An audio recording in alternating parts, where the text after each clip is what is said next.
Hello, Faith Leader, and welcome to Breaktime. Today, Psalm 22:17 says, "All my bones are on display. People stare and gloat over me."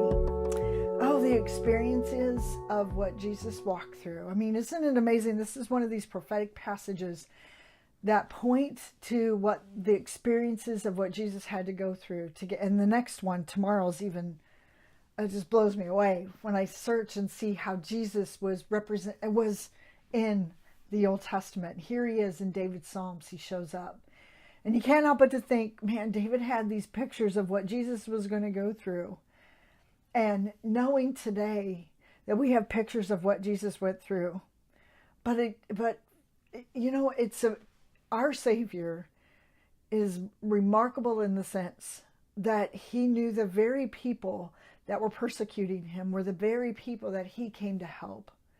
The very people that he knew their issues, he knew where they were at, were the very people that were resisting what he had to offer them. They wanted no part of it. And so in our world, in the places that you and I participate and walk in, why would we think it would be any different for us? It's going to be the same. There's going to be this resistance. There's going to be people who won't want anything to do with what Jesus has to offer through us. And so be careful that you're not taking that excuse and keeping it from allowing the Lord to use you in such a magnificent way. You know, the cross has already been taken care of, but now we get to point people to the cross. And, you know, he suffered and died. And I think it's not that I owe Jesus, but it's that we get to serve him and that we get to be a part of his life in such a way that now we're gospelers. We're on this side of the cross. So now, that's not a word, by the way, that you get to point people to this precious place of victory. And it's at the cross. So don't take it personally when others are resisting what you have to say.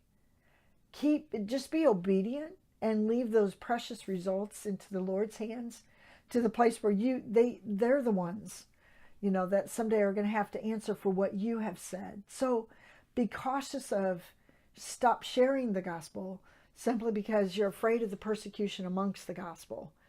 And I'm so thankful that Jesus didn't let that stop him. The persecution of what man brought to him led to his victory. Could that still be the same truth for us? The persecution that man is bringing on to us could be our greatest place where we're going to look back and see how